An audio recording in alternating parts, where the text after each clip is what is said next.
नमस्कार दोस्तों, स्टडी दूर नहीं चैनल में आप सभी को स्वागत है। आज अर्थशास्त्र के इकाई 1 बिहार के एक गांव की कहानी के सभी लघु उत्तरीय प्रश्न और दीर्घ उत्तरीय प्रश्न के बारे में देखेंगे और इसमें जितने भी क्वेश्चन हैं उस सबको हम आज सॉल्व करवाएंगे। इससे पहले हमने अपने प्ले लिस्ट में इसके ऑब्जेक्टिव का वीडियो डाल रखा है, आप जाकर के आसानी से इसे देख लीजिएगा और मेरे चैनल को सब्सक्राइब कर लीजिएगा और वीडियो को लाइक शेयर कर लीजिएगा, जिससे आप सभी को मेरे वीडियो का अगला नोटिफिकेशन मिलता रहे और आप सभी को इससे फ़ायदा मिलता रहे। तो इसमें लघु उत्तरीय प्रश्न है। पहला क्वेश्चन है हमारा, उत्पादन से आप क्या समझते हैं, यानी उत्पादन का अर्थ क्या होता है। तो चलिए इस क्वेश्चन का हम लोग आंसर देखते हैं कि उत्पादन से क्या समझते हैं। उत्पादन का अर्थ उपयोगिता का सृजन करना है, यानी उत्पादन का अर्थ उपयोगिता का सृजन करना है। इसके द्वारा ही समाज में वस्तुओं एवं सेवाओं का सृजन होता है। अगर उत्पादन होगा तो उपयोगिता का सृजन होगा और उसके द्वारा समाज में वस्तु और सेवाओं का सृजन होता है जो हमारी आवश्यकता को संतुष्ट करती है। यानी हमारी आवश्यकताओं को संतुष्ट करने के लिए उपयोगिता यानी उत्पादन की बहुत ज़्यादा भूमिका होती है। इसी प्रकार इस क्वेश्चन का आंसर हमारा हो जाएगा। अगला क्वेश्चन देखते हैं। अगला क्वेश्चन नंबर हमारा है क्वेश्चन नंबर 2, उत्पादन और उपयोगिता में क्या अंतर है। यानी क्वेश्चन नंबर 2 है, उत्पादन और उपयोगिता में क्या अंतर है, अंतर स्पष्ट करना है। तो इस क्वेश्चन का आंसर हमारा हो जाएगा, उत्पादन तथा उपयोग में निम्नलिखित अंतर है। उत्पादन के द्वारा ही समाज में वस्तुओं और सेवाओं का सृजन होता है। पिछले सवाल में जो था वही होगा, यानी उत्पादन के द्वारा ही वस्तुओं और सेवाओं का सृजन होता है जो हमारी आवश्यकता को पूर्ति करती है, जबकि उपभोग वे वस्तुएं हैं, यानी उपभोग वे वस्तुएं हैं जिनका प्रत्यक्ष रूप से मानवीय आवश्यकताओं की संतुष्टि के लिए उपयोग किया जाता है। यानी उपयोग जो होता है, यानी मानव की आवश्यकताओं को संतुष्ट करने के लिए जो उपयोग किया जाता है उसी को कहते हैं हम लोग उपयोग, यानी उपभोग, सीधा शब्दों में कहें तो। अगला क्वेश्चन हमारा है क्वेश्चन नंबर 3, उत्पादन के विभिन्न साधन कौन कौन से हैं। तो उत्पादन के विभिन्न साधन कौन कौन से हैं उस क्वेश्चन का आंसर देखिए। 3 नंबर क्वेश्चन है हमारा, उत्पादन के साधन निम्नलिखित हैं। यानी पहला हो गया भूमि, दूसरा हो गया श्रम, तीसरा हो गया पूंजी और चौथा हो गया व्यवस्था और पांचवा हमारा हो जाएगा उद्यम या साहस। उद्यम मतलब होता है साहस, वही मतलब जोखिम लेना, उसी को साहस या उद्यम कहते हैं। अगला क्वेश्चन हमारा है क्वेश्चन नंबर 4। क्वेश्चन नंबर 4 हमारा है, फतेहपुर गांव के लोग का मुख्य पेशा क्या था। यानी फतेहपुर गांव के लोग जो थे उनका पेशा क्या था उसके बारे में चर्चा करते हैं। तो फतेहपुर गांव के लोगों का मुख्य पेशा क्या था उसके बारे में आज देखेंगे। फतेहपुर गांव यानी फतेहपुर गांव के लोगों का मुख्य पेशा कृषि था। यानी फतेहपुर गांव के लोग कृषि पे आधारित थे, यानी कृषि पर निर्भर थे। इसके अलावा पशुपालन, मुर्गी पालन, डेयरी, यानी डेयरी मीन्स आप लोग को पता है दूध का डेयरी फॉर्म होता है, और दुकानदारी, परिवहन आदि सीमित स्तर पर थी। यानी सबसे ज़्यादा वहाँ के लोग कृषि किया करते थे और डेयरी और दुकानदारी और परिवहन जैसी मतलब व्यवसाय भी किया करते थे जो सीमित रूप से था। और इसी प्रकार हम लोग अगला क्वेश्चन देखते हैं क्वेश्चन नंबर 6, भूमि और पूंजी में क्या अंतर है। भूमि और पूंजी में क्या अंतर है उसको देखते हैं। इस क्वेश्चन का आंसर, भूमि और पूंजी में क्या अंतर है। तो इस क्वेश्चन में लिखा हुआ है भूमि और पूंजी में। तो भूमि आप लोग को पता ही है किसे कहते हैं, हमारी धरती माता जो होती है उसी को भूमि कहते हैं, और पूंजी तो हमारा माल जितना होता है, यानी इनकम जो भी होता है, पैसे के बारे में चर्चा हो रहा है। तो भूमि तथा पूंजी में निम्नलिखित अंतर है। भूमि का अर्थ जमीन तथा उसकी ऊपरी सतह से, यानी भूमि का अर्थ तो आपको पता है जमीन होता है और उसके ऊपरी सतह से है। लेकिन अर्थशास्त्रों ने इसका अर्थशास्त्र में यानी इकोनॉमिक्स में इसका अर्थ प्रकृति प्रदत्त सारे मुक्त उपहार से है। यानी अर्थशास्त्र में इसका जो है प्रकृति में जो भी मतलब मिलता है वो सारे मुक्त उपहार से, यानी जैसे हम लोग को पेड़ पौधा ये सब फल वगैरह मिलता है, ये सब उपहार से है। उस अर्थशास्त्र में इसका मतलब जो जिससे हमको फ़ायदा हो रहा हो डायरेक्टली कहा जाए तो, यानी मुफ्त में हमको फ़ायदा होता है उसी को कहेंगे। और जबकि पूंजी धन का वह अंश है जिसमें प्रयोग पुनः उत्पादन के लिए किया जाता है, यानी जिसका प्रयोग हम पुनः उत्पादन यानी अपने मतलब कार्य बढ़ोतरी के उत्पादन के लिए करते हो, वही हो जाएगा हमारा उत्पादन का यानी पूंजी का अर्थ। यानी पूंजी हमारे पास धन दौलत रहता है तो हम क्या करते हैं, उससे ज़्यादा इनकम करने के लिए पुनः उसको हम किसी चीज़ में लगा देते हैं, तो ये हो जाएगा हमारा। अगला क्वेश्चन हमारा है क्वेश्चन नंबर 6। सिंचित क्या सिंचाई क्षेत्र को बढ़ाना महत्वपूर्ण है, क्यों? यानी हम अगर सिंचाई क्षेत्र को बढ़ाते हैं तो हमारे लिए क्या महत्वपूर्ण है, चलिए देखते हैं इस क्वेश्चन का आंसर।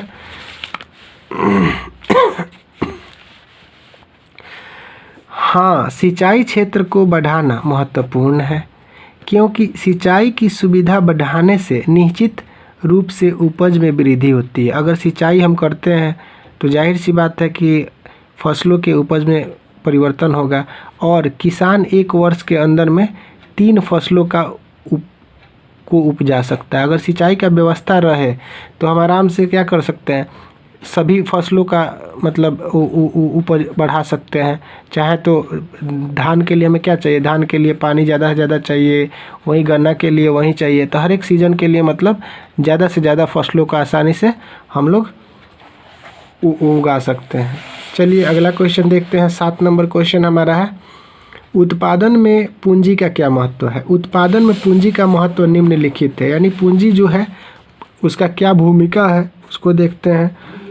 उत्पादन के साधन में पूंजी की अपनी एक अहम भूमिका होती है।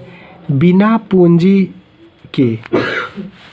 पूंजी के किसी वस्तु और सेवा का उत्पादन संभव नहीं होता। अगर हम कोई भी मतलब उत्पाद करते हैं उसके लिए क्या हमें चाहिए, सबसे ज़्यादा चाहिए पैसा। पैसा अगर नहीं रहेगा तो हम छोटी से छोटी या बड़ी से बड़ी किसी भी प्रकार की सेवाओं का आनंद नहीं ले सकते हैं और ना ही हम उस पर कोई अपना बढ़ावा दे सकते हैं। आधुनिक तरीके से खेती के लिए भी पूंजी की आवश्यकता होती है। अगर आधुनिक तरीके से अगर हमें खेती करना हो तो उसके लिए भी हमको पूंजी चाहिए। अगर पूंजी नहीं रहेगा तो हमें वो भी नहीं कर पाएंगे। इसीलिए कहा जाता है कि पूंजी का महत्व सबसे ज़्यादा है, चाहे किसी भी क्षेत्र में जाए। चलिए इसी प्रकार अगला क्वेश्चन देखते हैं। इसमें है लॉन्ग उत्तरीय क्वेश्चन है, उसको देखते हैं। उसमें है क्या उसके बारे में कुछ देखते हैं। तो अगला क्वेश्चन है दीर्घ उत्तरीय यानी 6 पॉइंट इतना। इसमें कह रहा है उत्पादन की परिभाषा दीजिए, उत्पादन के कौन कौन से साधन हैं व्याख्या करें। यानी उत्पादन का परिभाषा देना है और उत्पादन के जो भी साधन है उसके बारे में चर्चा करना है। तो चलिए इसको देखते हैं। मानव अपने आर्थिक प्रयास से प्राकृतिक प्रदत्त पदार्थों के रूप में स्थान या अधिकार में परिवर्तन लाकर उन्हें अधिक उपयोगी बनाता है। यानी जो भी प्राकृतिक प्रदत्त वस्तुएं पदार्थ हैं उसको अपने अधिकार और स्थान के रूप में परिवर्तन उसको यानी अपने तरीके से बना करके उसे उपयोगी बनाता है और इस प्रक्रम को उत्पाद कहते हैं। यानी अपनी उपयोगिता को आसान से आसान करने के लिए वो अपने ढांचे में उसे ढाल लेता है, उसी प्रक्रम को हम क्या कहते हैं, उत्पाद कहते हैं। ठीक है, इसके निम्नलिखित 5 साधन है, यानी मुख्य रूप से इसको देखा जाए तो 5 इसके साधन हैं। अब कौन कौन है? पहला है भूमि।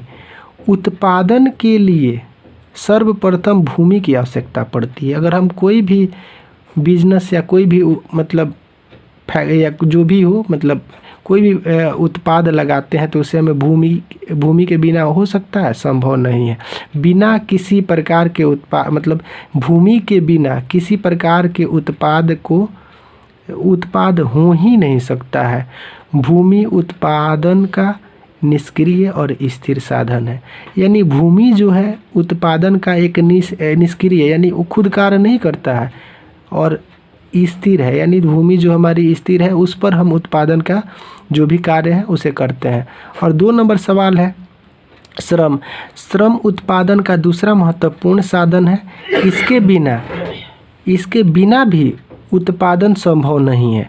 अगर हम किसी काम को करें, अगर हमको उत्पाद करना है तो उसमें अगर हम मेहनत न करें, श्रम न करें तो क्या उत्पादन संभव है? नहीं हो सकता है। तो श्रम 2 प्रकार के होते हैं, एक होता है शारीरिक श्रम और दूसरा होता है मानसिक श्रम। अब शारीरिक श्रम किसे कहते हैं? जैसे कि कोई व्यक्ति है कुदाल चला रहा है, या फिर कोई खेत में हल चला रहा है, वह शारीरिक श्रम हो गया। और मानसिक श्रम का मतलब हो गया कोई टीचर है किसी को पढ़ा रहा है, वो उसका मानसिक श्रम हो जाएगा। और अगला पॉइंट देखते हैं 3 नंबर, पूंजी। यानी पूंजी भी हमारा मतलब उत्पादन का एक साधन है। अब इसका देखते हैं, धन का वह अंश जिसका प्रयोग उत्पादन के लिए किया जाए उसे पूंजी कहते हैं। यानी उत्पादन के लिए धन का वह अंश जिसको हम पुनः मतलब उत्पादन के लिए प्रयोग में लगा देते हैं उसे हम पूंजी कहते हैं। अगला है 4था नंबर, संगठन या व्यवस्था। अब कोई भी कार्य को करने के लिए हमें क्या चाहिए? एक अच्छी निश्चित संगठन चाहिए। यानी संगठन उत्पादन का एक सक्रिय साधन है।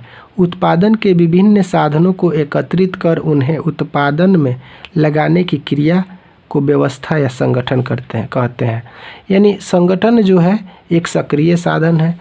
अब कोई भी हम कार्य करें अगर संगठन और व्यवस्थापिक रूप से यानी व्यवस्था करके करें तो वह कार्य अधिक संभव होगा और अच्छा से हो सकता है वो काम। अगर वही संगठन अगर नहीं हम करते, कोई व्यवस्था नहीं करते हैं, तो क्या वो कार्य संभव होगा? नहीं हो पाएगा। अगला देखते हैं, इसमें है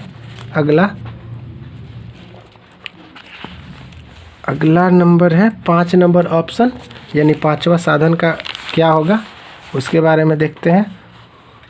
तो 5वां है हमारा उद्यमी या साहसी।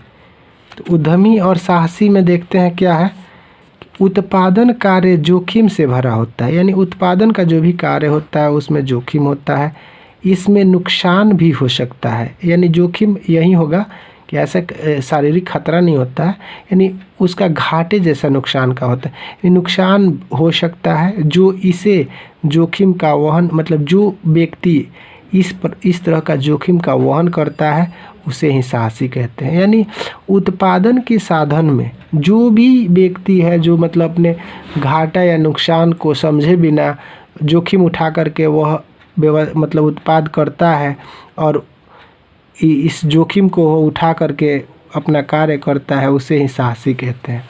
और इसी प्रकार हम लोग देखते हैं, ये क्वेश्चन का 5वां टॉपिक था वो ख़त्म हो गया। और दीर्घ उत्तरीय का अगला क्वेश्चन हमारा है, उत्पादन के साधन में संगठन और साहसी की भूमिका।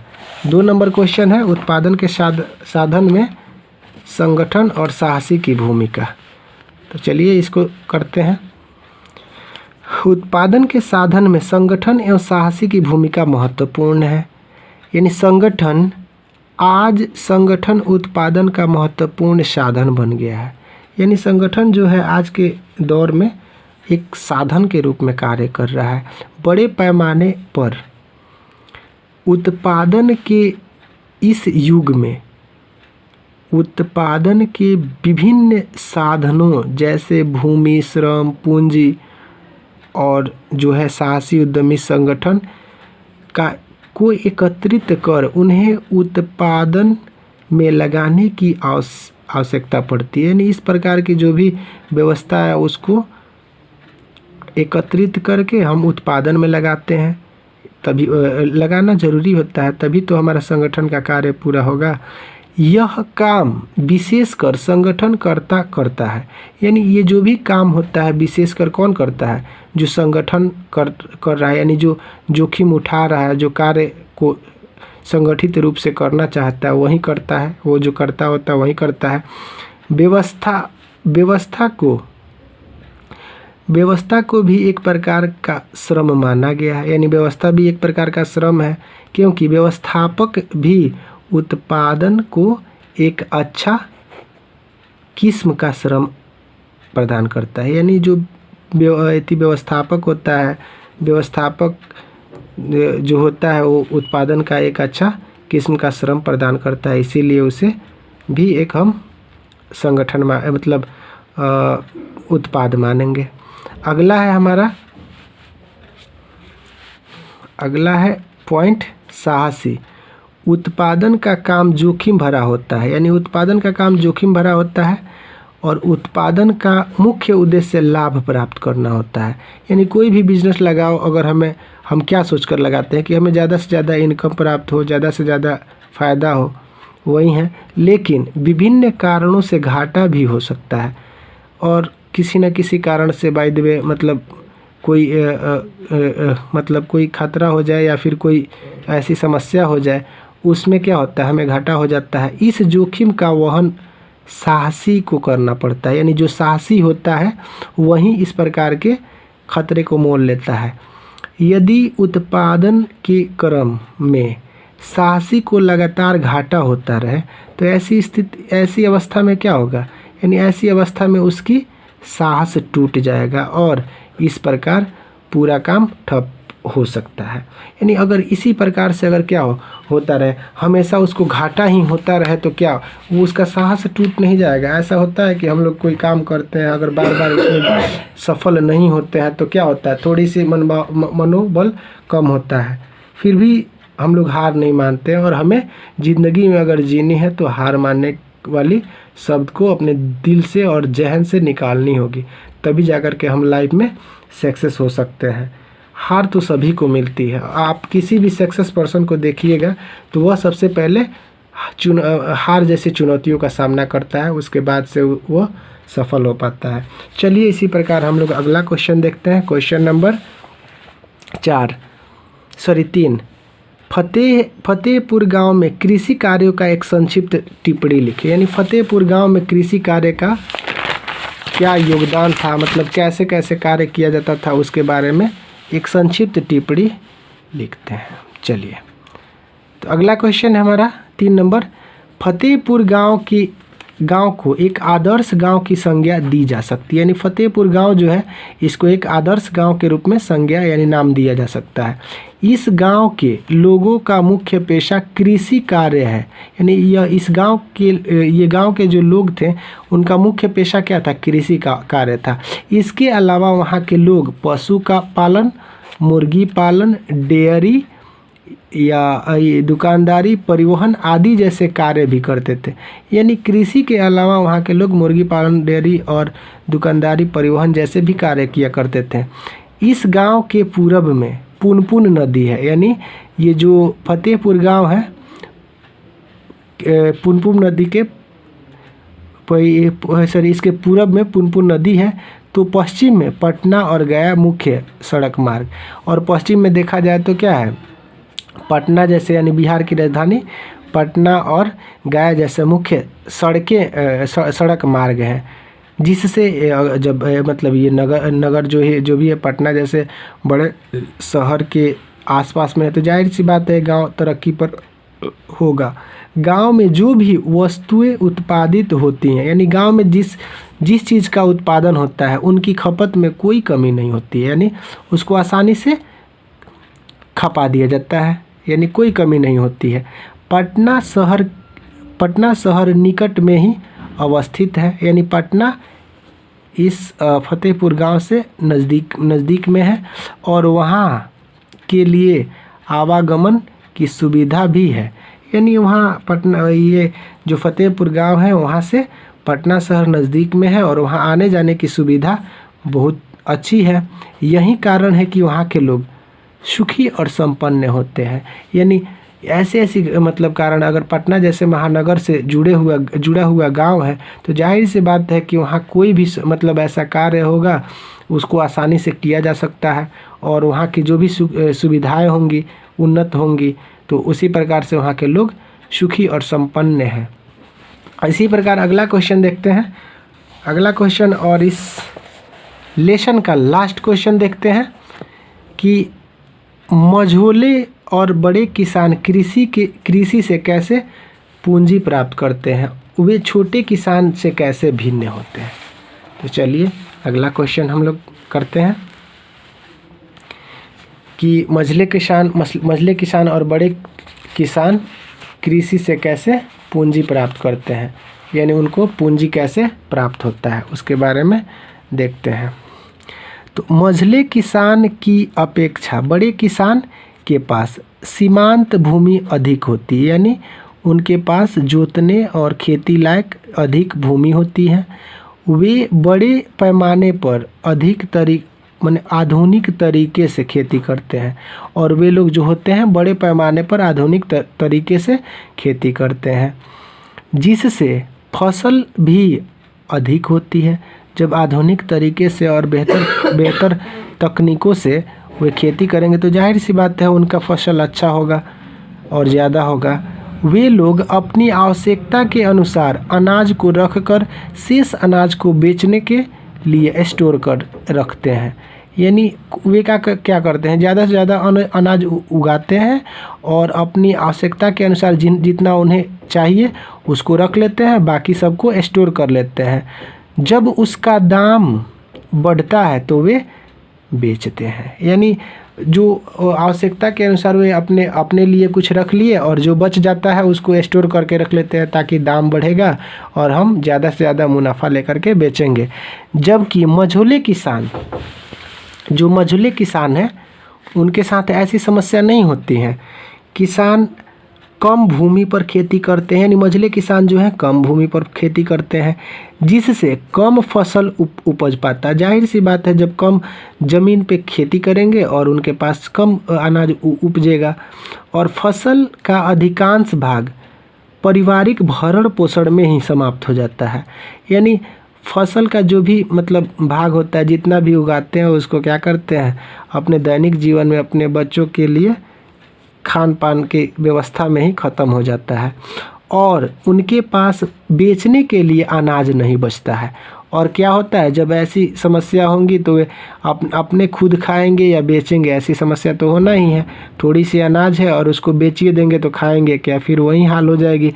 जो था तो बेच दिया और किनने के लिए फिर पूंजी कहाँ से आएगा, तो वे अनाज नहीं बचा पाते। यदि बाय द वे मुश्किल से थोड़ा बच भी जाता है तो वे सीजन में ही अपनी आवश्यकताओं की पूर्ति के लिए औने पौने भाव लेकर के या दाम लेकर के बेच देते हैं। यानी जब अगर बाय द वे कुछ स्टोर कर लिया लोग, कुछ बच जाएगा तो उसको क्या करते हैं, अपनी कुछ निजी आवश्यकता जैसे कि कोई बीमारी हो गया या फिर कोई दवा बीरो से आपको पता ही लाइफ में बहुत सारी टेंशन है, कभी भी कुछ हो सकता है, तो उसके लिए क्या करते हैं, वो लोग बचा लेते हैं, बेच का औने पौने भाव पर बेच देते हैं। औने पौने भाव का मतलब हो गया कि जिस भाव से वे खरीदे थे उसी भाव पे बेच देते हैं। चलिए खांसी और ये सॉरी यदि यही कारण है कि बड़े किसान मझले किसान से बेहतर जीवन यानी बिताते हैं, अच्छी जीवन बिताते हैं। और छोटे किसान कैसे भिन्न है, यानी छोटे किसान कैसे भिन्न है, तो बड़े किसान के पास खेती के लिए पूंजी होती है जबकि छोटे किसान के पास नहीं होती है। जाहिर सी बात है मझले के पास तो कुछ होता भी है और छोटे किसान के पास वो भी नहीं होता, और बड़े किसान के पास तो और मझले किसान के पास कुछ तो कुछ होता है।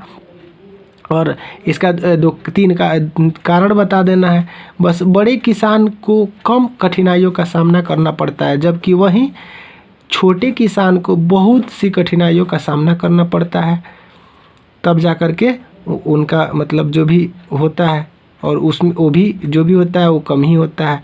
और बड़े किसान का जीवन सुखमय होता है जबकि छोटे किसान का जीवन दुखमय और कष्टों से भरा होता है। और जब जाहिर सी बात है कि बड़े किसान जो होंगे उनके पास ज़्यादा फसल उगेगा और ज़्यादा से ज़्यादा दामों में स्टोर करके बेचेंगे तो उन्हें ज़्यादा से ज़्यादा फ़ायदा होगा।